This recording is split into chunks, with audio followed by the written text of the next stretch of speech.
നമസ്കാരം, BMC news live കൊച്ചിയിലേക്ക് സ്വാഗതം. ഈ വാർത്തകൾ നിങ്ങൾക്കായി അവതരിപ്പിക്കുന്നത് Cochin Kalabhavan Angamaly franchise, powered by ഹീലക് Thottakattukara, Josh mall Mookkannoor, cleanser, BMC film production and Nasrath Vilas.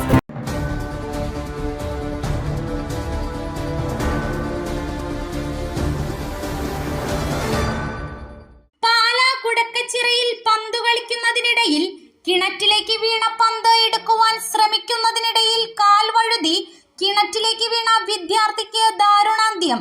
Kudakkachira saint Joseph LP school 4ാം class വിദ്യാർത്ഥിയും വല്ലയിൽ ഓന്തനാൽ ബിജു പോളിന്റെ മകനുമായ ലിജു ബിജു ആണ് മരിച്ചത്.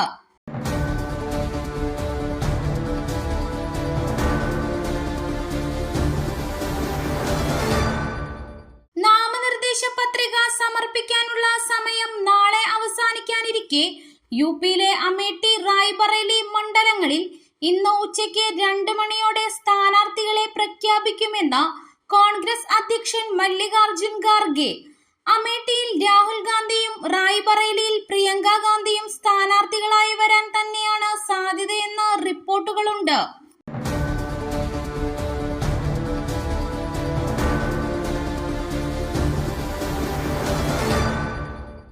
ഡ്യൂട്ടിക്ക് പോയ പോലീസ് ഉദ്യോഗസ്ഥനെ കാണാനില്ല.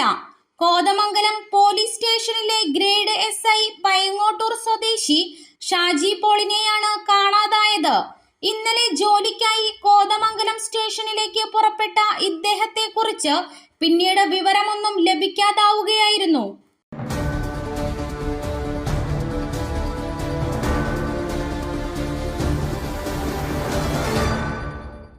SNC ലാവ്ലിൻ കേസ് 39ാം തവണയും മാറ്റിവെച്ചു.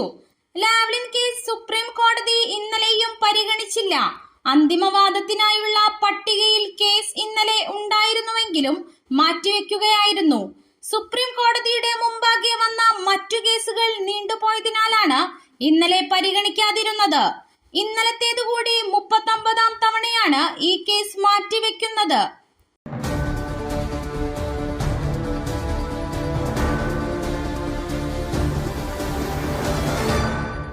KSRTC ബസ്സിലെ CCTV മെമ്മറി കാർഡ് കാണാതായതിൽ ദുരൂഹതയുണ്ടെന്ന ഡ്രൈവർ യദു.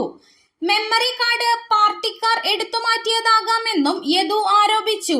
വാഹനം പുറപ്പെട്ടതു മുതൽ CCTV ക്യാമറ പ്രവർത്തിച്ചിരുന്നു. സ്ക്രീനിൽ ദൃശ്യങ്ങൾ തെളിഞ്ഞു വന്നിരുന്നു എന്നും യദു വ്യക്തമാക്കി.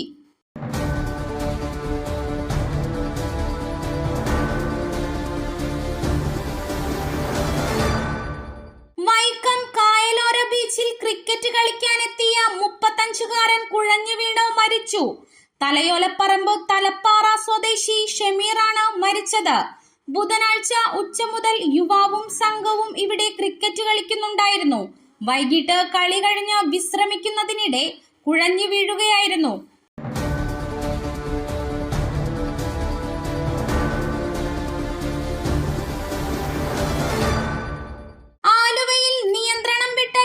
മെട്രോ തൂണിൽ ഇടിച്ചു കയറി 2 പേർ മരിച്ചു. മത്സ്യവുമായി വരികയായിരുന്ന കണ്ടെയ്നർ ലോറിയാണ് ഇടിച്ചത്. ലോറിയിലുണ്ടായിരുന്ന ആന്ധ്ര, നെല്ലൂർ സ്വദേശികളാണ് മരിച്ചത്. മരിച്ചവരെ തിരിച്ചറിഞ്ഞിട്ടില്ല. ഡ്രൈവർ ഉറങ്ങിപ്പോയതാണ് അപകടത്തിന് കാരണമായതെന്നാണ് പോലീസ് സംശയിക്കുന്നത്. ഇന്ന് പുലർച്ചെ 1:50-നായിരുന്നു അപകടം.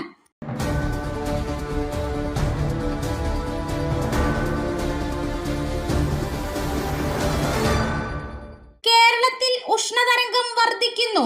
പാലക്കാട് ഉയർന്ന താപനില സാധാരണയേക്കാൾ 3.7 ഡിഗ്രി സെൽഷ്യസ് കൂടുതലും കോഴിക്കോട് ഉയർന്ന താപനില സാധാരണയേക്കാൾ 3.6 ഡിഗ്രി സെൽഷ്യസ് കൂടുതലും രേഖപ്പെടുത്തിയതായി കേന്ദ്ര കാലാവസ്ഥാ വകുപ്പ്. പാലക്കാട്, തൃശൂർ, കോഴിക്കോട് ജില്ലകളിൽ ഉഷ്ണതരംഗ സാധ്യതയും പ്രവചിച്ചിട്ടുണ്ട്.